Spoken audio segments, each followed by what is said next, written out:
اگه میخوای توی ترکیه پزشکی بخونی این ویدیو مخصوص توه، تا آخرش نگاه کن. سلام، چطورین؟ خوش اومدین به کانال یوتیوب من. امروز با هم دیگه چیکار میخوایم بکنیم؟ میخوایم با هم رشته پزشکی رو معرفی کنیم، ببینیم چطوری اصلا چی هستش که همه میخوام برن پزشکی بخونن. رشته پزشکی توی ترکیه به 2 زبان تدریس میشه، انگلیسی و ترکی. و اینم بهتون بگم که برای شرکت در دانشگاه‌های خصوصی ترکیه نیاز به مدرک زبان ندارید. یعنی شما میتونید بدون مدرک زبان وارد دانشگاه بشید و 1 سال خودشون براتون هازرلیک میذارن. هازرلیک یعنی چی؟ یعنی اینکه 1 سال بهتون زبان یاد میدن. حالا اگه میخواید انگلیسی بخونید زبان انگلیسی، اگر که میخواید ترکی بخونید زبان ترکی، هر کدوم که شما دوست داشته باشید. و 1 سال براتون کلاس میذارن، شما میرید کلاس، زبانتون اوکی میشه و بعد از اون 1 سال درستون شروع میشه. میخوام با هم دیگه در مورد مزایای رشته پزشکی در ترکیه بگیم. اول از همه اینو بهتون بگم اگه شما بیاید ترکیه درس بخونید و رشته پزشکی رو بخونید، بعد از فارغ التحصیلیتون اون طرح 2 ساله‌ای که بعد از تحصیلتون انجام بدین اون کاملا نیست و شما 3 سال زودتر میتونید وارد بازار کار بشید. این از اولیش. دومیش اینه که هزینه‌های زندگی توی ترکیه نسبت به بقیه کشورهای اروپایی خیلی ارزون تره و اینجا خیلی راحت تر میشه زندگی کرد. فرهنگشون نزدیک به خودمونه، کشورش نزدیک به خودمونه، هر وقت دلمون تنگ شد میتونیم برگردیم و اینم یه مزیت خیلی بزرگ حساب میشه. شما فکر کن از ترکیه بخوای بری ایران یا از آمریکا بخوای بری ایران یا از چه میدونم اون طرف انگلیس بخوای بری ایران، خب این خیلی ناراحت کننده است. و اینم بهتون بگم که تمام دانشکده‌های ترکیه مورد تایید آمریکاست و اینی که تو ویدیوی بعدی که میخوام بذارم میخوام بگم در مورد دانشگاه‌های مورد تایید و غیر تایید صحبت کنم. و میفهمید که یه سری دانشگاه‌های ترکیه مورد تایید ایران نیست اصلا، ولی دانشگاه‌های ترکیه همشون مورد تایید آمریکا هستش و شما بعد از فارغ التحصیل شدنتون راحت میتونید برید کشور دیگه. اینم از سومیش که به نظرم 3 تا از مهمترینا بود. کلی خصوصیات دیگه داره که کلا توی ویدیوی جدا با هم دیگه بهش میپردازیم، ولی الان این 3 تا خیلی بولد بود گفتم بگم بهتون. الان احتمالاً از خودتون میپرسید که خب ما اصلا چطوری باید وارد دانشگاه بشیم؟ چه الان مثلا به خودتون میگین خب من تصمیم دارم برم ترکیه پزشکی بخونم، چطوری باید وارد دانشگاه بشم؟ شما 2 تا راه پیش روتونه. راه اول اینه که درس بخونید، کلی درس بخونید، یه آزمونی شبیه کنکور ایران بدید، یا آزمون یوس یا آزمون SAT که یوس به زبان ترکی، SAT به زبان انگلیسی که به اینا هم توی یه ویدیو دیگه میپردازیم. ولی الان میخوام بهتون بگم که باید برای وارد شدن به دانشگاه دولتی یه دونه از این آزمونا رو بدید و آزمون خیلی سختیه. پذیرش دانشگاه‌های دولتی هم خیلی کمه. شانس قبولیتون یعنی میاد پایین. راه دوم چیه؟ راه دوم دانشگاه خصوصی که بخوام از شهریه‌هاشون براتون بگم. با توجه به دانشگاهی که انتخاب میکنید متفاوته. دانشگاهتون اگه مورد تایید ایران باشه خب قیمتش بالاتره، نباشه پایینتره.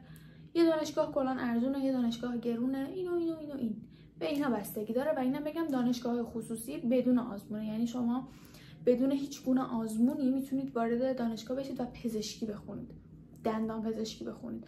یعنی فکر کن تو ایران باید اونقدر کنکور بدی، ولی اینجا بدون هیچ آزمونی وارد دانشگاه میشی، پذیرشتو میگیری، ما بعد پذیرشتو میگیریم با کمک هم دیگه و شما وارد کلاس درس میشید و پزشکی میخونید.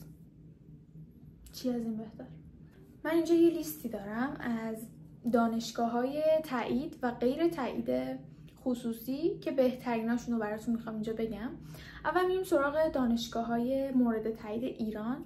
به ترتیب اینجا بهتون میگم: یدیتپه، مدیپول، آیدین، باهچه‌شهیر که باهچه‌شهیر باید معدلتون بالا باشه برای ورود بهش، و آجیبادم که آجیبادم تنها دانشگاهیه که مدرک تومر نیاز داره. مدرک تومر چیه؟ یه مثل آیلتسه و به زبان ترکی، یعنی شما باید ترکیتون خوب باشه و این مدرک رو بگیرین. برای این دانشگاه فقط دانشگاه دیگه نمیخواد. بریم سراغ دانشگاه‌های غیر تایید. ینیوزیل، نیشانتاشی، این دانشگاه مورد علاقه منه، ایستینیه و بیرونی. اینا هم دانشگاه‌های غیر تایید پزشکی. حالا میخوام 10 تا از بهترین دانشگاه‌ها توی ترکیه، قبلیایی که گفتم توی استانبول بود، اینا که میخوام بگم 10 تا از بهترین دانشگاه‌ها توی ترکیه است. به ترتیب بگمشون و دولتی و خصوصی با هم دیگه ترکیبیه، یعنی فقط دولتی یا فقط خصوصی نیستش. دانشگاه کوچ، دانشگاه هاجت‌تپه، دانشگاه مدیپول، دانشگاه استانبول، دانشگاه یدیتپه، دانشگاه آنکارا، دانشگاه دوکوز ایلول، دانشگاه اگه و دانشگاه مارمارای. حتی از بهترین دانشگاه برای رشته پزشکی توی کشور ترکیه است. اگه بخوایم در مورد زبان صحبت کنیم که این دانشگاه‌ها به چه زبانی درس میدن، انگلیسیه، ترکیه، مدرک باید داشته باشیم؟ نه باید داشته باشیم؟ اصلا باید حتما آیلتس داشته باشیم؟ باید مدرک تومر داشته باشیم؟ یا چه جوریه؟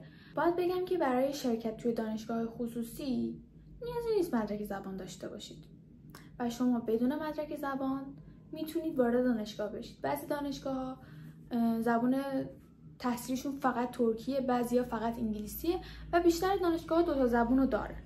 حالا این وسط یه دونه پیدا میشه که فقط انگلیسی باشه یا فقط ترکی باشه، ولی بیشتر دانشگاه‌ها جفت زبونا رو دارن و اولش اگه شما زبان بلد باشین که خب اوکی، چه بهتر. اگر که زبان بلد نباشید، خودشون یک دوره هازیلیک برای شما میذارن.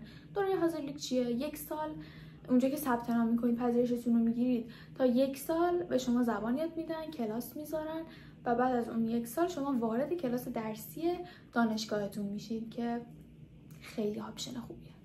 خب تا به اینجای کار فکر میکنم تمام چیزایی که نیاز بود بهتون گفتم.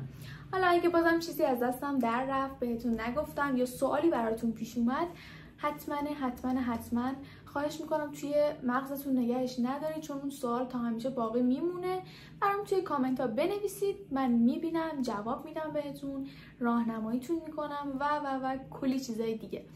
اگر که دوست دارید مشاوره تحصیلی رایگان بگیرید برای کشور ترکیه، حتما با این شماره تماس بگیرید. پیج اینستاگرامم این طرفه، فالوش کنید، خوشحال میشیم. کلی مطالب مفید توشه، در مورد دانشگاه توضیح دادیم و کلی چیزای دیگه. ممنونم که تا اینجا ویدیو رو نگاه کردید. تا ویدیوی بعدی، زندگیتون رنگ آبی آسمون. دوستتون دارم. مراقب خودتون باشید.